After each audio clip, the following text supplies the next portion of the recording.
Antigone Sophocles. Antigone, and before the palace gates. Sister of my blood and heart, seest thou how Zeus would in our lives the weird of Oedipus, a world of woes. For what of pain, affliction, outrage, shame, is lacking in our fortunes, thine and mine? And now this proclamation of today made by our Captain General to the state, what can its purport be? Didst hear and heed, or art thou deaf when friends are banned as foes? To me, Antigone, no word of friends has come, or glad or grievous, since we twain were reft of our two brethren in one day by double fratricide, and since I at the night our Argive leaguers fled, no later news has reached me to inspirit or deject. I knew 'twas so, and therefore summoned thee beyond the gates to breathe it in thine ear. What is it? Some dark secret stirs thy breast. What but the thought of our two brothers dead, the one by graced with funeral rites, the other disappointed? He hath consigned to earth, as fame reports, with obsequies that use and wont ordain, so gracing him among the dead below. But of course, so by report the royal edict runs, no man may bury him or make lament, must leave him and unwept, a feast for kites to send afar and swoop upon. Such is the edict, if report speak true, of our most noble, aimed at thee and me, I me too, and anon he will be here to promulgate, for such as have not heard his mandate. 'Tis in sooth no passing, for the edict says whoe'er transgresses shall be stoned to death. So stands it with us, now 'tis thine to show if thou art worthy of thy blood or base. But how, my rash, fond sister, in such case can I do anything to make or mar? Say, wilt thou aid me and abet? Decide. In what bold venture? What is in thy thought? Lend me a hand to bear the corpse away. What, bury him despite the interdict? My brother, and though thou deny him, thine. No man shall say that I betrayed a brother. Wilt thou persist, though has forbid? What right has he to keep me from my own? Bethink thee, sister, of our father's fate abhorred, self-convinced of sin, blinded himself his executioner. Think of his mother-wife, ill-sorted names, done by a noose herself had twined to death.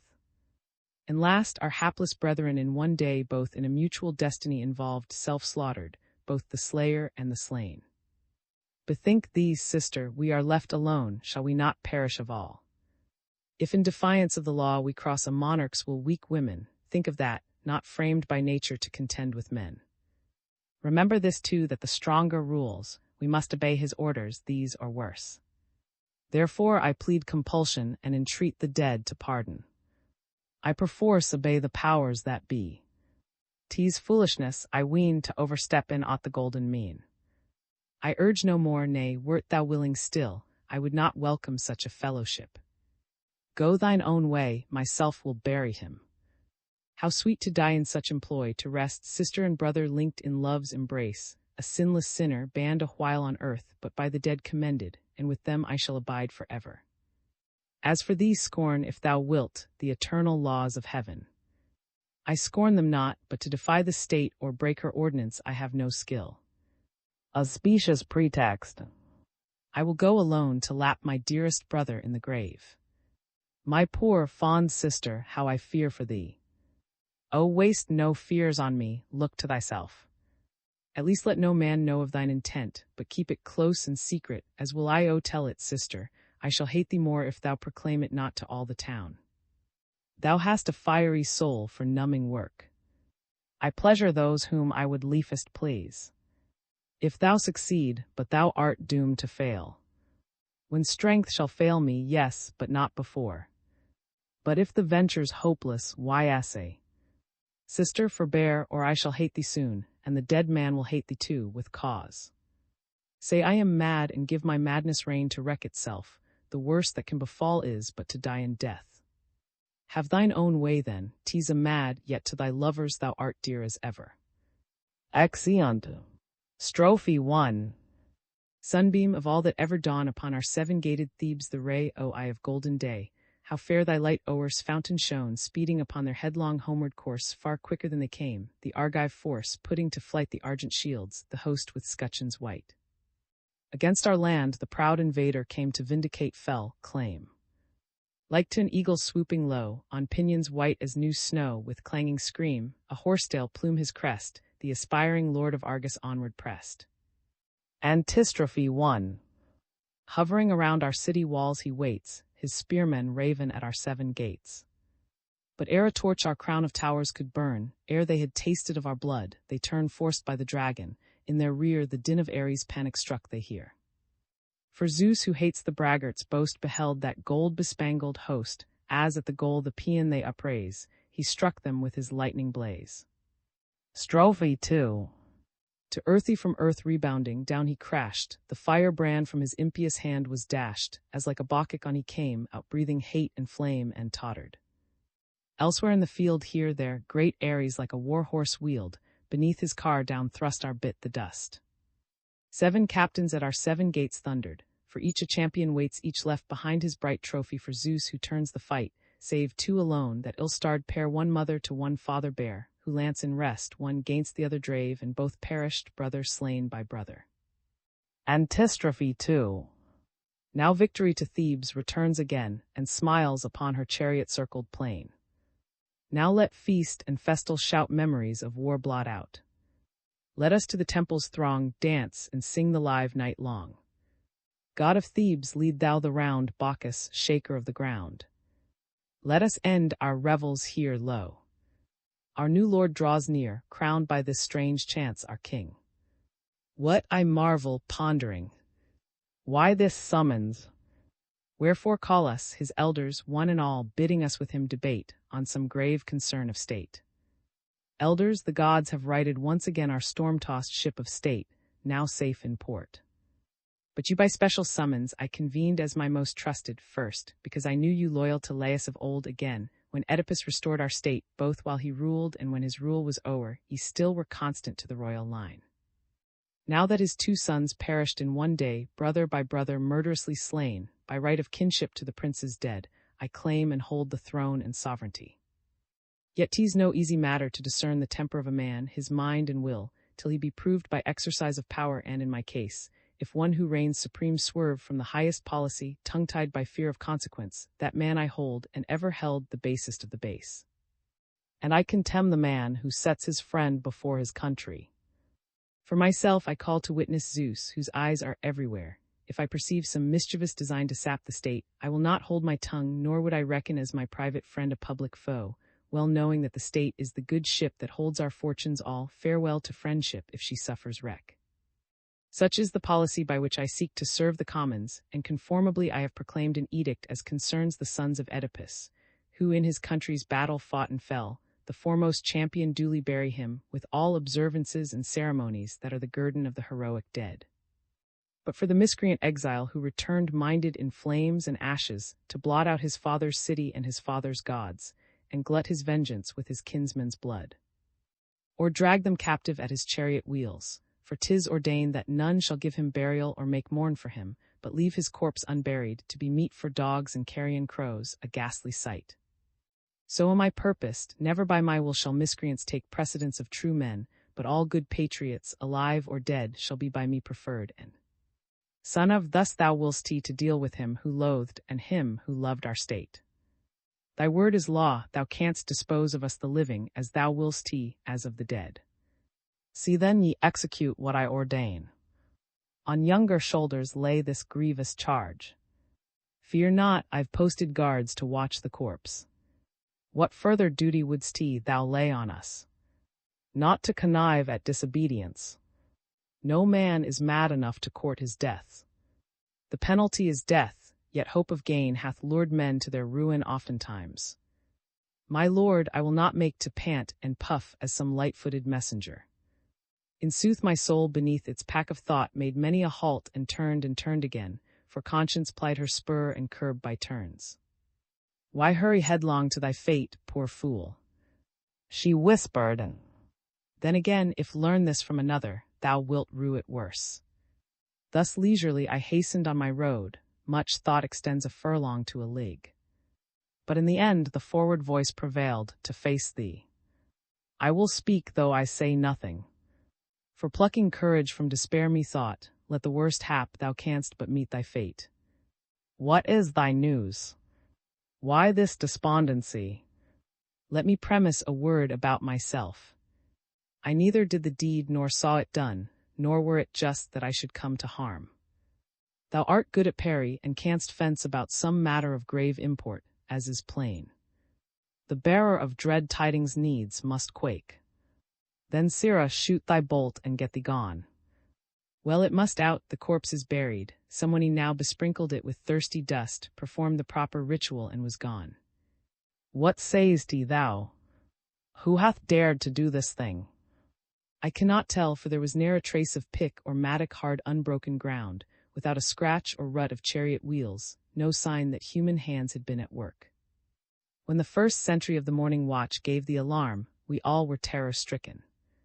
The corpse had vanished, not interred in earth, but strewn with dust, as if by one who sought to avert the curse that haunts the unburied dead, of hound or ravening jackal, not a sign. Thereat arose an angry war of words, guard railed at guard, and blows were like to end it, for none was there to part us, each in turn suspected, but the guilt brought home to none from lack of evidence. We challenged each the ordeal, or to handle red-hot iron, or pass through fire, affirming on our oath our innocence. We neither did the deed ourselves, nor know who did or compassed it. Our quest was at a standstill, when one spake and bowed us all to earth like quivering reeds, for there was no gainsaying him nor way to escape perdition. Ye are bound to tell the king, ye cannot hide it, so he spake. And he convinced us all, so lots were cast, and I, unlucky scapegoat, drew the prize. So here I am unwilling and withal unwelcome. No man cares to hear ill news. I had misgivings from the first, my liege, of something more than natural at work. O cease, you vex me with your babblement. I am like to think you dote in your old age. Is it not arrant folly to pretend that gods would have a thought for this dead man? Did they forsooth award him special grace, and as some benefactor bury him, who came to fire their hallowed sanctuaries, to sack their shrines, to desolate their land, and scout their ordinances? Or perchance the gods bestow there on the bad? No, no. I long have noted malcontents, who wagged their heads and kicked against the yoke, misliking these my orders and my rule. 'Tis they, I warrant, who suborned my guards by bribes. Of evils current upon earth, the worst is money. Money 'tis that sacks cities, and drives men forth from hearth and home, warps and seduces native innocence, and breeds a habit of dishonesty. But they who sold themselves shall find their greed outshot the mark, and rue it soon or late. Yea, as I still revere the dread of Zeus, by Zeus I swear, except ye find and bring before my presence here the very man who carried out this lawless burial, death for your punishment shall not suffice. Hanged on a cross, alive ye first shall make confession of this outrage. This will teach you what practices are like to serve your turn. There are some villainies that bring no gain, for by dishonesty the few may thrive, the many come to ruin and disgrace. May I not speak, or must I turn and go without a word begone? Canst thou not see that e'en this question irks me? Where, my lord? Is it thy ears that suffer, or thy heart? Why seek to probe and find the seat of pain? I gall thine ears, this miscreant, thy mind. What an inveterate babbler! Get thee gone! Babbler perchance, but innocent of the crime. Twice guilty, having sold thy soul for gain. Alas! How sad when reasoners reason wrong. Go, quibble with thy reason. If thou fails to find these malefactors, thou shalt own the wages of ill-gotten gains is death. Exit. I pray he may be found. But caught or not, and fortune must determine that, thou never shalt see me here returning, that is sure. For past all hope or thought I have escaped, and for my safety owe the gods much thanks. Strophe 1. Many wonders there be, but not more wondrous than man. Over the surging sea, with a whitening south wind wan, through the foam of the firth, man makes his perilous way, and the eldest of deities earth that knows not toil nor decay ever he furrows and scores, as his team, year in year out, with breed of the horse thee about. Antistrophe 1. The light birds of the air, the beasts of the weald, and the wood he traps with his woven snare, and the brood of the briny flood. Master of cunning he, the savage bull and the hart who roams the mountain free, are tamed by his infinite art, and the shaggy rough-maned steed is broken to bear the bit. Strophe 2. Speech and the wind-swift speed of counsel and civic wit, he hath learnt for himself all these, and the arrowy rain to fly, and the nipping airs that freeze the open winter sky. He hath provision for all, fell plague he hath learnt to endure, safe whate'er may befall, yet for death he hath found no cure. Antistrophe 2. Passing the wildest flight thought are the cunning and skill that guide man now to the light, but now to counsels of ill. If he the laws of the land, and reveres the gods of the state, proudly his city shall stand. But a outcast I rate whoso bold in his pride from the path of right doth depart, ne'er may I sit by his side, or share the thoughts of his heart. What strange vision meets my eyes, fills me with a wild surprise. Sure I know her, sure 'tis she, the maid Antigone. Hapless child of hapless sire, didst thou recklessly conspire, madly brave the king's decree. Therefore are they hailing thee. Here is the culprit taken in the act of giving burial. But where's the king? There from the palace he returns in time. Why is my presence timely? What has chanced? No man, my lord, should make a vow, for if he ever swears he will not do a thing, his afterthoughts belie his first resolve. When from the hailstorm of thy threats I fled, I swear thou wouldst not see me here again, but the wild rapture of a glad surprise intoxicates, and so I'm here forsworn. And here's my prisoner, caught in the very act decking the grave. No lottery this time, this prize is mine by right of treasure trove. So take her, judge her, rack her, if thou wilt.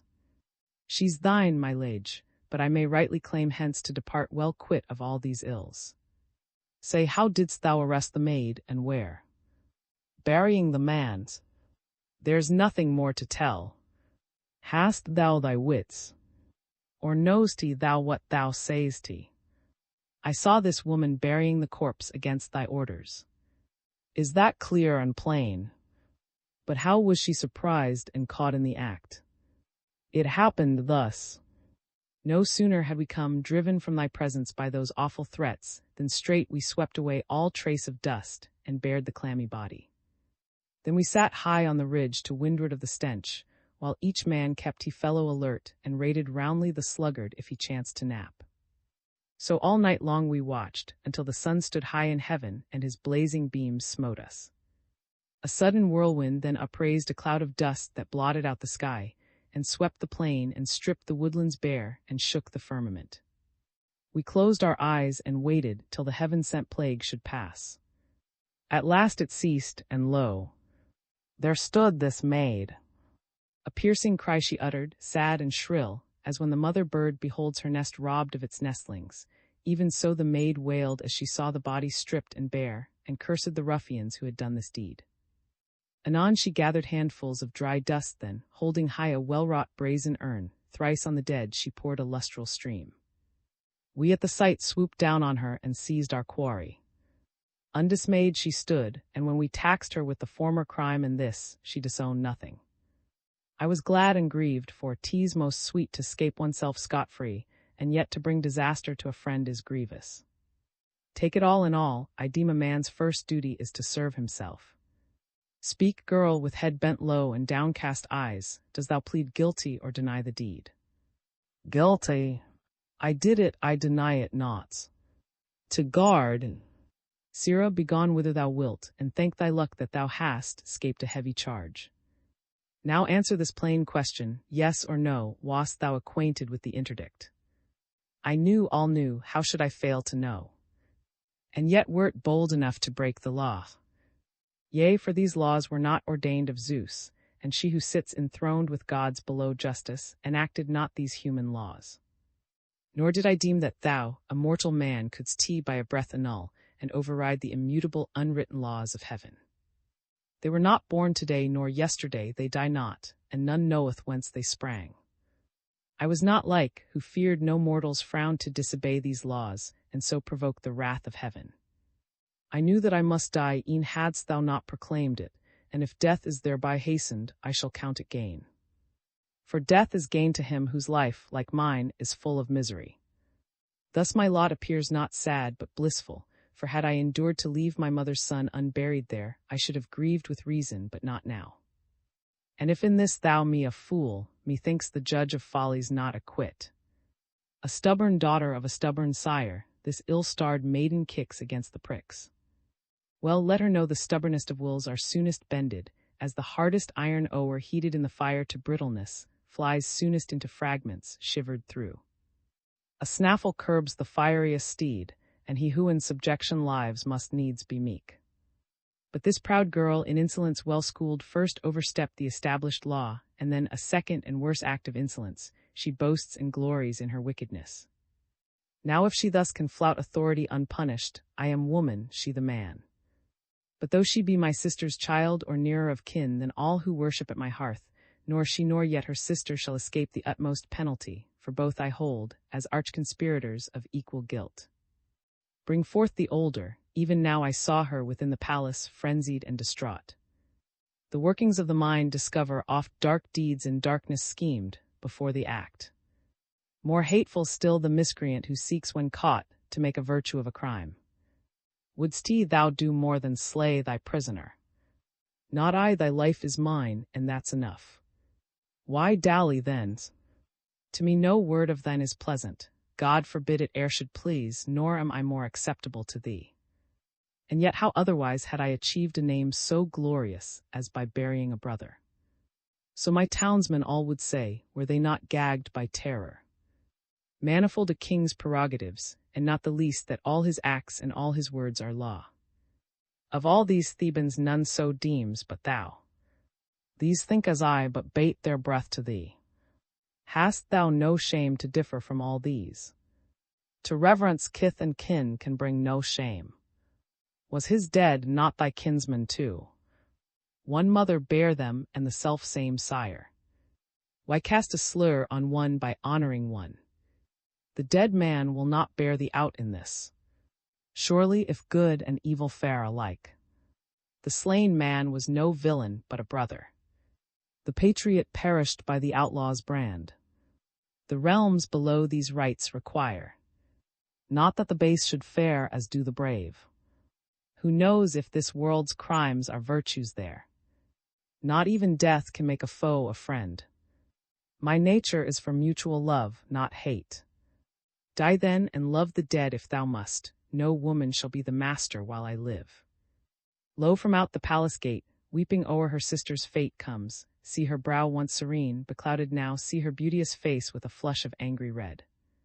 Woman, who like a viper unperceived didst harbor in my house and drain my blood, 2 plagues I nurtured blindly, so it proves, to sap my throne. Say, didst thou too abet this crime, or dost abjure all privity? I did the deed, if she will have it so, and with my sister claim to share the guilt. That were unjust. Thou wouldst not act with me at first, and I refused thy partnership. But now thy bark is stranded, I am bold to claim my share as partner in the loss. Who did the deed the underworld knows well, a friend in word is never friend of mine. O sister, scorn me not, let me but share thy work of piety, and with thee die. Claim not a work in which thou hadst no hand, one death. Wherefore shouldst thou die? What would life profit me bereft of thee? Ask, he's thy kinsman and best friend. Why taunt me? Find'st thou pleasure in these jibes? 'Tis a sad mockery, if indeed I mock. O say if I can help thee even now. No, save thyself, I grudge not thy escape. Is e'en this boon to share thy lot? Yea, for thou to life, and I to die. Thou canst not say that I did not protest. Well, some approved thy wisdom, others mine. But now we stand convicted, both alike. Fear not, thou livest, I died long ago then when I gave my life to save the dead. Both maids, methinks, are crazed. One suddenly has lost her wits, the other was born mad. Yea, so it falls, sire, when misfortune comes, the wisest even lose their mother wit. I faith thy wit forsook thee when thou madst thy choice with evildoers to do ill. What life for me without my sister here? Say not thy sister here, thy sister's dead. What wilt thou slay thy own son's plighted bride? Ay, let him raise him seed from other fields. No new espousal can be like the old. A plague on trulls who court and woo our sons. Oh, how thy sire thee! a plague on thee and thy accursed bride. What wilt thou rob thine own son of his bride? 'Tis death that bars this marriage, not his sire. So her death warrant, it would seem, is sealed. By you as first by me, off with them, guards, and keep them close. Henceforward let them learn to live as women use, not roam at large. For e'en the bravest spirits run away when they perceive death pressing on life's heels. Strophe 1. Thrice blessed are they who never tasted pain. If once the curse of heaven attain a race, the infection lingers on and speeds apace, age after age, and each the cup must drain. So when Etesian blasts from Thrace downpour sweep o'er the blackening main, and whirl to land from ocean's cavernous depths his ooze and sand, billow on billow thunders on the shore. Antistrophe 1. On thee I see descending woe upon woe. From days of old some god laid on the race a malison, and his rod scourges each age with sorrows never ending. The light that dawned upon its last-born son is vanished, and the bloody axe of fate has felled the goodly tree that blossomed late. O Oedipus, by reckless pride undone. Strophe 2. Thy might, O Zeus, what mortal power can quell? Not sleep that lays all else beneath its spell, nor moons that never tire, untouched by time, throned in the dazzling light that crowns Olympus' height, thou king, omnipotent, sublime. Past, present, and to be, all bow to thy decree. All that exceeds the mean by fate is punished, love or hate. Antistrophe 2. Hope flits about never-wearying wings, profit to some light love she brings, but no man knoweth how her gifts may turn till his feet the treacherous ashes burn. Sure 'twas a sage inspired that spake this word. If evil good appear, to any fate is near, and brief the respite from her flaming sword. Hither comes an angry mood, latest of thy brood, is it for his bride he's grieved, or her marriage bed deceived, doth he make his mourn for thee, maid forlorn Antigone? Soon shall we know, better than seer can tell. Learning may fix decree, and at thy bride thou mean'st he not, son, to rave against thy sire. Know'st he not whate'er we do is done in love? O father, I am thine, and I will take thy wisdom as the helm to steer withal. Therefore no wedlock shall by me be held more precious than thy loving. Well spoken, so right-minded sons should feel, in all deferring to a father's will. For 'tis the hope of parents they may rear a brood of sons submissive, keen to avenge their father's wrongs, and count his friends their own. But who begets unprofitable sons, he verily breeds trouble for himself, and for his foes much laughter. Son, be warned, and let no woman fool away thy wits. Ill fares the husband mated with a shrew, and her embraces very soon wax cold. For what can wound so surely to the quick as a false friend? So spew and cast her off, bid her go find a husband with the dead. For since I caught her openly rebelling, of all my subjects the one malcontent, I will not prove a traitor to the state. She surely dies. Go, let her, if she will, appeal to Zeus the god of kindred, for if thus I nurse rebellion in my house, shall not I foster mutiny without? For whoso rules his household worthily, will prove in civic matters no less wise. But he who overbears the laws, or thinks to overrule his rulers, such an one I never will allow. The state appoints must be obeyed in everything, but small and great, just and unjust alike. I warrant such a one in either case would shine as king or subject. Such a man would in the storm of battle stand his ground, a comrade leal and true. But anarchy, what evils are not wrought by anarchy? She ruins states and overthrows the home, she dissipates and routs the embattled host, while discipline preserves the ordered ranks. Therefore we must maintain authority and yield to tittle to a woman's will. Better, if needs be, men should cast us out than hear it said, a woman proved his match. To me, unless old age have dulled my wits, thy words appear both reasonable and wise. Father, the gods implant in mortal men reason, the choicest gift bestowed by heaven. 'Tis not for me to say thou, nor would I arraign thy wisdom if I could, and yet wise thoughts may come to other men, and as thy son, it falls to me to mark the acts, the words, the comments of the crowd. The commons stand in terror of thy frown and dare not utter aught that might offend, but I can overhear their muttered plaints, know how the people mourn this maiden doomed for noblest deeds to die the worst of deaths. When her own brother slain in battle lay, she suffered not his corse to lie for carrion birds and dogs to maul, should not her name, they cry, be writ in gold. Such the low murmurings that reach my ear. O Father, nothing is by me more prized than thy well-being, for what higher good can children covet than their sire's fair fame, as fathers too take pride in glorious sons. Therefore, my Father, cling not to one mood, and deem not thou art right, all others wrong. For whoso thinks that wisdom dwells with him, that he alone can speak or think aright, such oracles are empty breath when tried. The wisest man will let himself be swayed by others' wisdom and relax in time. See how the trees beside a stream and flood save, if they yield to force, each spray unharmed, but by resisting perish root and branch. The mariner who keeps his mainsheet taut, and will not slacken in the gale, is like to sail with thwarts reversed, keel uppermost. Relent then and repent thee of thy wrath, for, if one young in years may claim some sense, I'll say 'tis best of all to be endowed with absolute wisdom. But if that's, and nature takes not readily that ply next wise is he who lists to sage advice. If he says aught in season, heed him, king. Heed thou thy sire too, both have spoken well. What would you have us at our age be schooled, lessoned in prudence by a beardless boy? I plead for justice, Father, nothing more. Weigh me upon my merit, not my years. Strange merit this to sanction lawlessness. For evildoers I would urge no plea. Is not this maid an errant lawbreaker? The Theban commons with one voice say no. What shall the mob dictate my policy? 'Tis thou, methinks, who like a boy. Am I to rule for others or myself? A state for one man is no state at all. The state is his who rules it, so 'tis held. As monarch of a desert thou wouldst shine. This boy, methinks, maintains the woman's cause. If thou beest woman, yes. My thoughts for thee.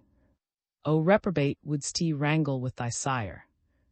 Because I see thee wrongfully perverse. And am I wrong if I maintain my rights? Talk not of rights, thou spurn'st the dew of heaven. O heart corrupt, a woman's minion thou. Slave to thou wilt never find me. Thy speech at least was all a plea for her, and thee and me, and for the gods below. Living the maid shall never be thy bride.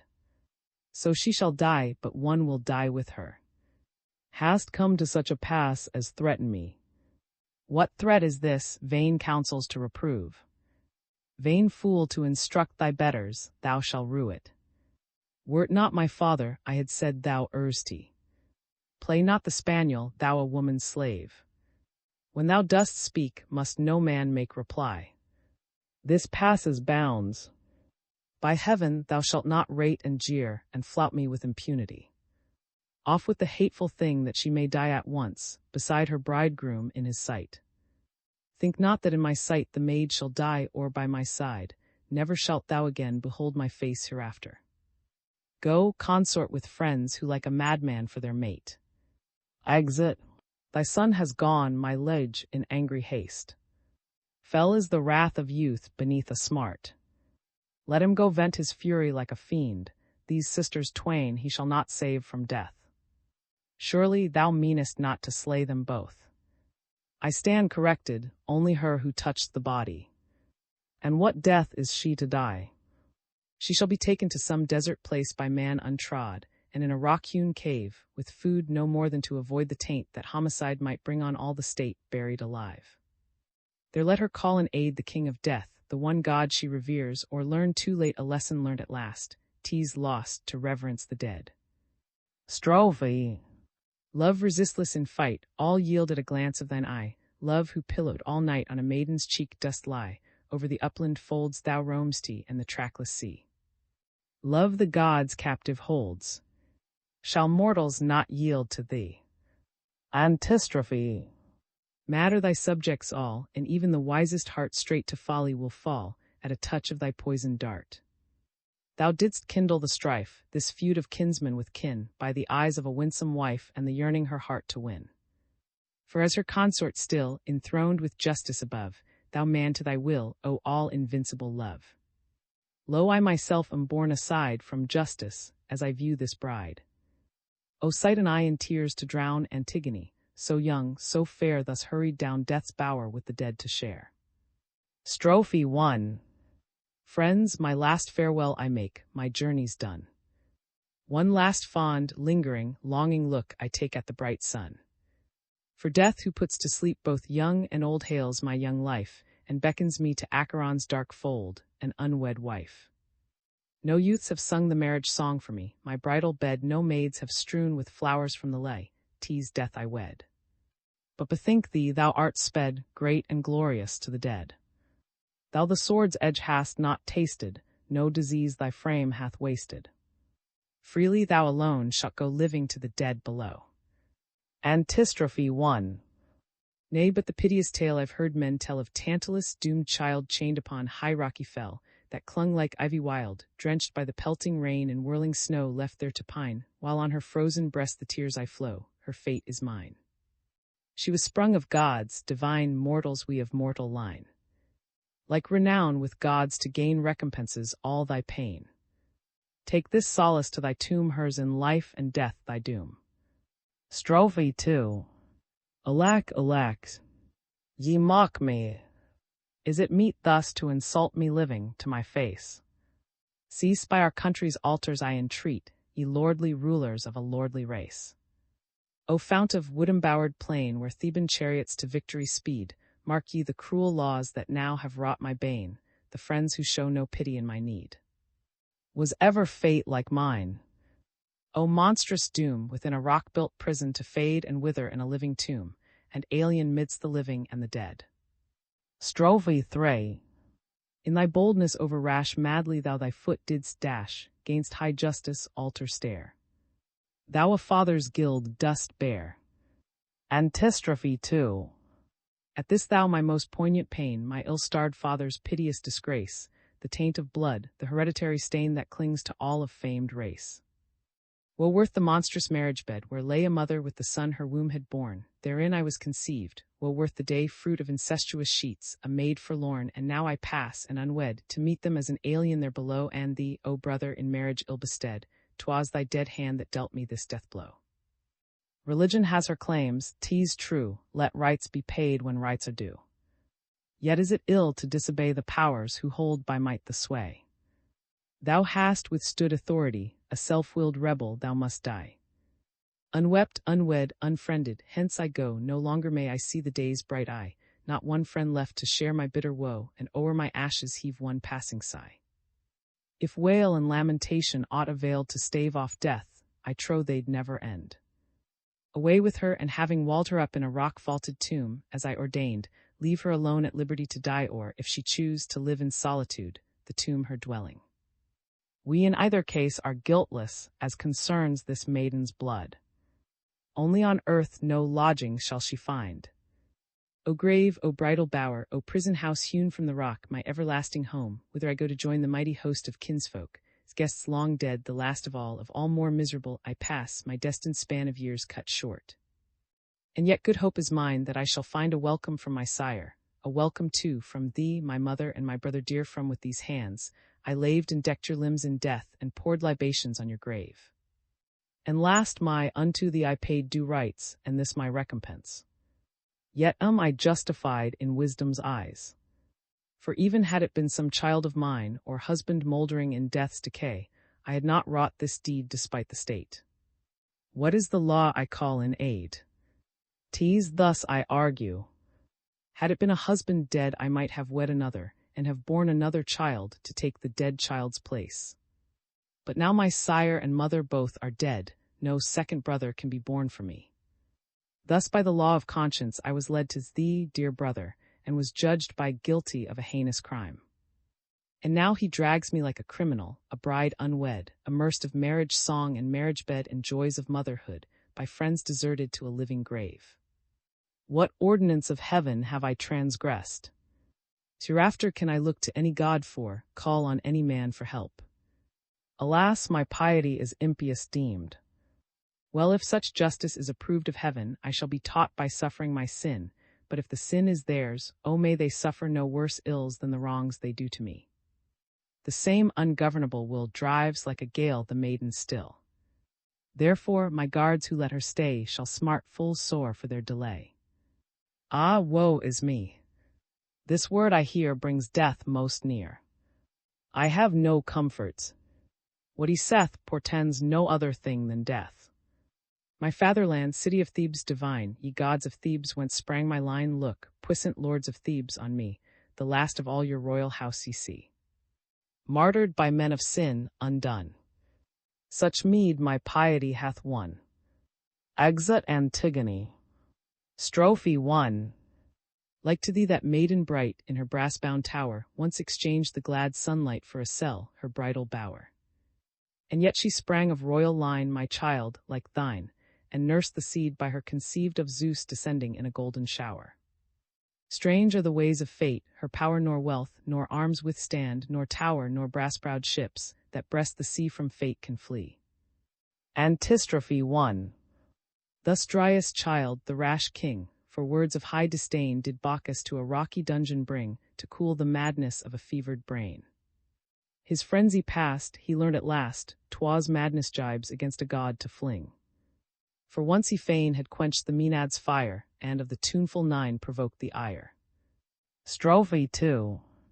By the iron rocks that guard the double main on Bosporus' lone strand, where plain in the wild Thracian land, there on his borders Ares the vengeance by a jealous stepdame, and the gore that trickled from a spindle red, the sightless orbits of her stepsons twain.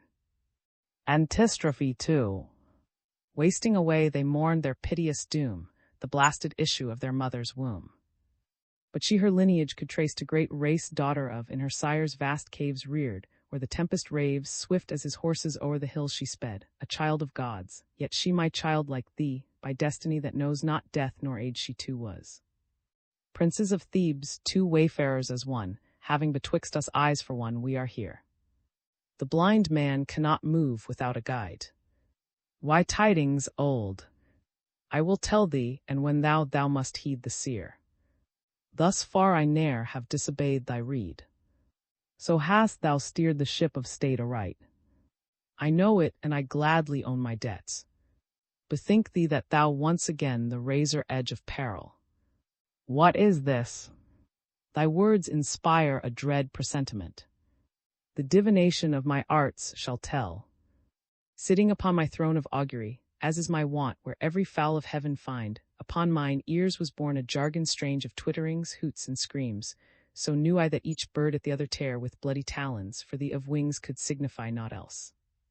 Perturbed in soul, I straight essayed the sacrifice by fire on blazing altars, but the god of fire came not in flame, and from the thigh bones dripped and sputtered in the ashes a foul ooze, gall bladders cracked and spurted up, the fat melted and fell and left the thigh bones bare. Such are the signs taught by this lad I read, as I guide others, so the boy guides me, the frustrate signs of oracles grown dumb.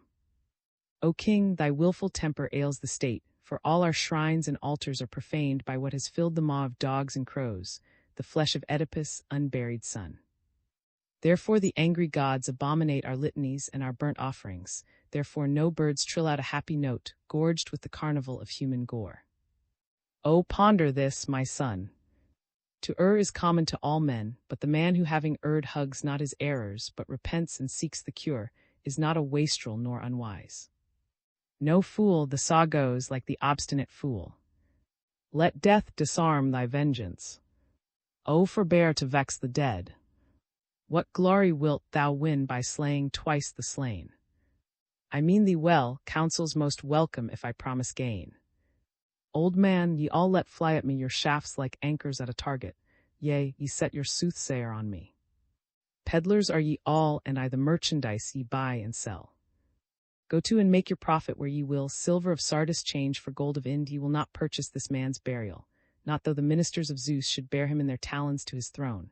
Not e'en in awe of prodigy so dire would I permit his burial, for I know no human soiler can assail the gods, this too I know. Dire's the fall of craft and cunning when it tries to gloss foul treachery with fair words for filthy gain. Alas! Doth any know and lay to heart, is this the prelude to some hackneyed saw? How far good counsel is the best of goods?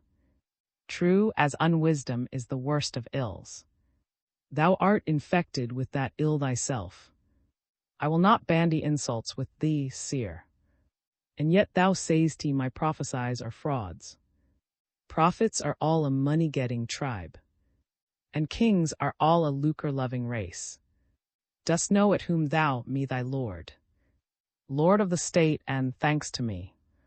Skilled prophet art thou, but to wrong inclined. Take heed, thou wilt provoke me to reveal the mystery deep hidden in my breast. Say on, but see it be not said for gain. Such thou, methinks, till now hast judged my words. Be sure thou wilt not traffic on my wits. Know then for sure, the coursers of the sun not many times shall run their race, before thou shalt have given the fruit of thine own loins in quittance of thy murder, life, for that thou hast entombed a living soul, and sent below a denizen of earth, and wronged the nether gods by leaving here a corpse unlaved, unwept. Herein thou hast no part, nor e'en the gods in heaven, and thou usurp'st a power not thine. For this the avenging spirits of heaven and hell who dog the steps of sin are on thy trail. What these have suffered thou shalt suffer too. And now consider whether bought by gold I prophesy. For yet a little while and sound of lamentation shall be heard, of men and women through thy desolate halls, and all thy neighbor states are leagues to avenge their mangled warriors who have found a grave, the maw of wolf or hound, or bird that flying homewards taints their city's air. These are the shafts that like a bowman I provoke to anger, loosen at thy breast, unerring, and their smart thou shalt not shun.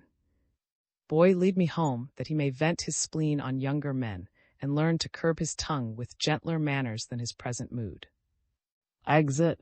My liege, that man hath gone, foretelling woe. And oh, believe me, since these grizzled locks were like the raven, never have I known the prophet's warning to the state to fail. I know it too, and it perplexes me. To yield is grievous, but the obstinate soul that fights with fate is smitten grievously. Son of list to good advice. What should I do? Advise me. I will heed. Go, free the maiden from her rocky cell, and for the unburied outlaw build a tomb. Is that your counsel? You would have me yield. Yea, king, this instant. Vengeance of the gods is swift to overtake the impenitent. What a wrench it is to sacrifice my heart's resolve, but fate is ill to fight. Go, trust not others. Do it quick thyself. I go hot foot. Bestir ye one and all my. Get ye axes. Speed away to yonder eminence. I too will go, for all my resolution this way sways. 'Twas I that bound, I too will set her free. Almost I am persuaded it is best to keep through life the law ordained of old. Exit. Strophe 1. Thou by many names adored, child of Zeus the god of thunder, of a Theban bride the wonder, fair Scardian lord. In the deep embosomed glades of the queen haunt of men and maids Dionysus thou art seen. Where rolls his waters, where the dragon's teeth were sown, where the bacchanals thy daughters round thee roam, there thy home Thebes, O Bacchus, is thine own. Antistrophe 1. Thee on the two-crested rock lurid flaming torches see, where maidens flock thee the springs of. By Nissa's bastion ivy-clad, by shores with clustered vineyards glad, there to thee the hymn rings out, and through our streets we Thebans shout, all haul to thee. Strophe 2.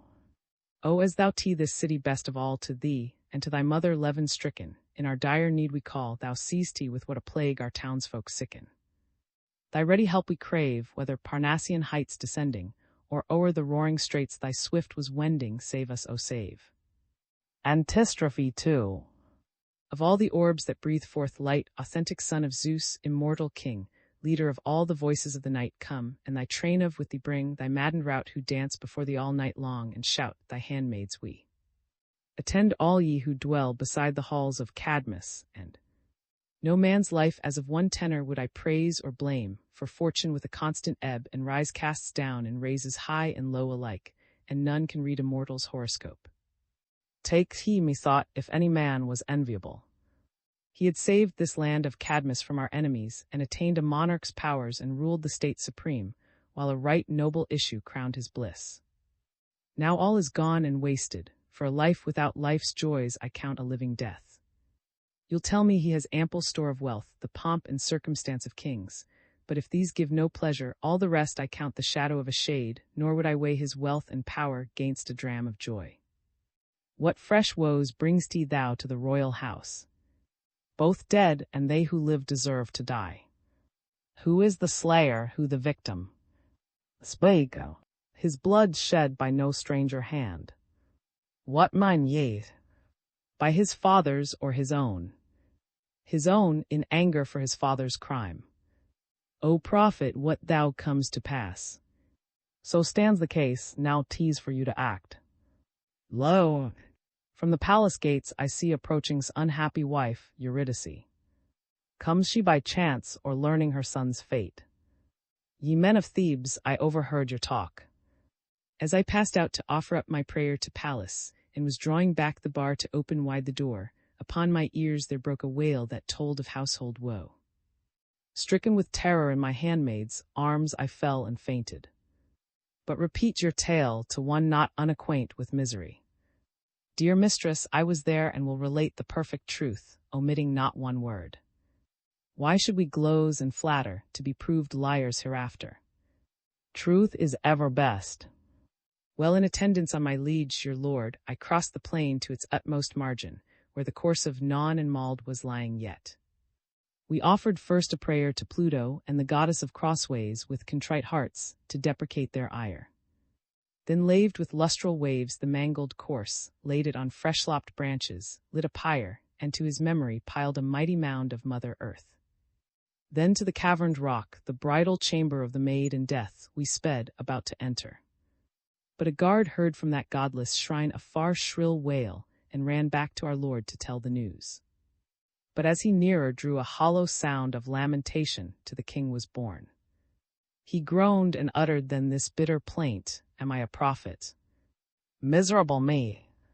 Is this the saddest path I ever trod? 'Tis my son's voice that calls me. Press on my haste with double speed to the tomb where rocks downtorn have made a gap. Look in, and tell me if in truth I the voice of, or am heaven deceived.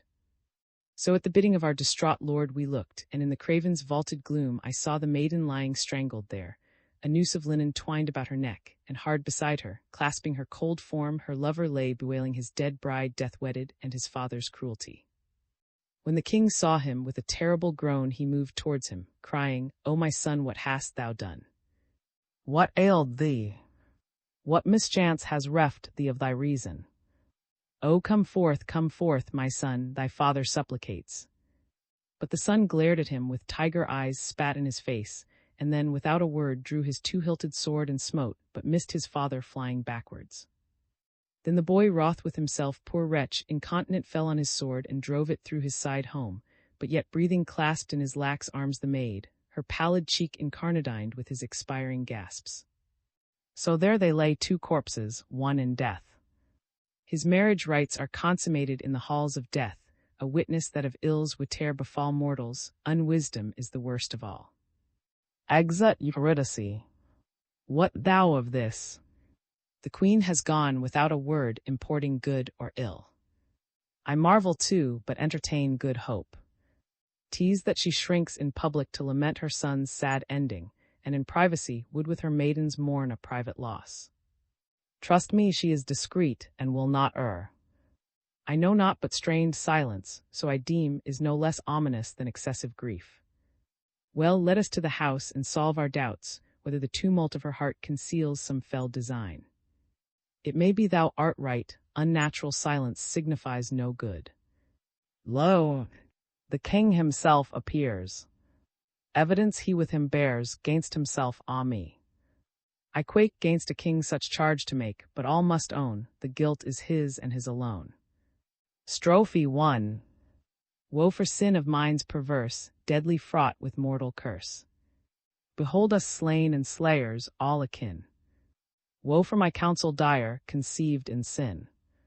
Alas, my son, life scarce begun, thou wast undone. The fault was mine only, O my son. Too late thou to perceive the truth. Strophe 2. By sorrow schooled. Heavy the hand of God, thorny and rough the paths my feet have trod, humbled my pride, my pleasure turned to pain, poor mortals, how we all in vain. Sorrows are thine, my lord, and more to come, one lying at thy feet, another yet more grievous waits thee when thou home. What woe is lacking to my tale of woes? Thy wife, the mother of thy dead son here, lies stricken by a fresh inflicted blow. Antistrophe 1. How bottomless the pit does claim me too, O death! What is this word he saith, this woeful messenger? Say, is it fit to slay anew a man already slain? Is death at work again, stroke upon stroke, first son then mother slain? Look for thyself. She lies for all to view. Antistrophe 2. Alas, another added woe I see. What more remains to crown my agony? A minute past I clasped a lifeless son, and now another victim death hath won. Unhappy mother, most unhappy son. Beside the altar on a keen-edged sword she fell and closed her eyes in night, but erst she mourned for who nobly died long since, then for her son, with her last breath she'd thee, the slayer of her child. Strophe 3. I shudder with affright, oh, for a two-edged sword to slay outright a wretch like me, made one with misery. 'Tis true that thou wert charged by the dead queen as author of both deaths, hers and her son. In what wise was her self-destruction wrought? Hearing the loud lament above her son, with her own hand she stabbed herself to the heart. Strophe 4.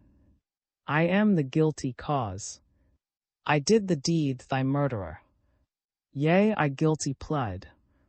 My lead me hence away, away, a cipher less than nothing, no delay. Well said, if in disaster aught is well, his past endured demand the speediest cure. Antistrophe 3. Come fate, a friend at night, come with all speed. Come, my best friend, and speed my end. Away, away. Let me not look upon another day. This for the morrow, to us our present needs, that they whom it concerns must take in hand. I join your prayer that echoes my desire. Oh, pray not, prayers are idle, from the doom of fate for mortals refuge is there none. Antistrophe 4. Away with me, a worthless wretch who slew unwitting thee, my son, thy mother too. Whither to turn I know not, every way leads but astray, and on my head I feel the heavy weight of crushing fate. Of happiness the chiefest part is a wise heart, and to defraud the gods in aught with perils fraught. Swelling words of high flown might mightily the gods do smite. Chastisement for errors past wisdom brings to age at last. Colophon. Antigone was written circa 441 BCE by Sophocles.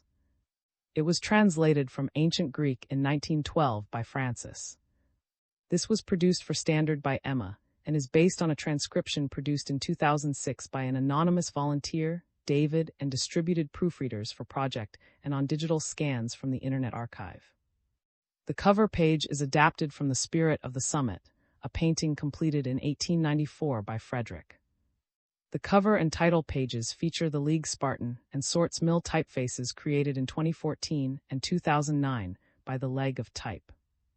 This edition was released on February 23, 2026, 8:37 p.m. and is based on revision E04. The first edition of this was released on January 8, 2025, 10:05 p.m. You can check for updates to this, view its revision history, or download it for different systems at org Sophocles Antigone Francis.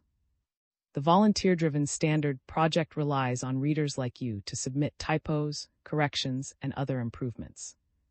Anyone can contribute at .org. Personi. Antigone and Daughters of Oedipus and Sisters of and. Antigone and Daughters of Oedipus and Sisters of and. King of Thebes. King of Thebes. Son of betrothed to Antigone. Son of betrothed to Antigone. Eurydice, wife of. Eurydice, wife of. The prophet. The prophet. Chorus of Theban elders. Chorus of Theban elders. A watchman. A watchman. A messenger. A messenger. A second messenger. A second messenger. Imprenta. This is the product of many hours of hard work by volunteers for Standard, and builds on the hard work of other literature lovers made possible by the public domain.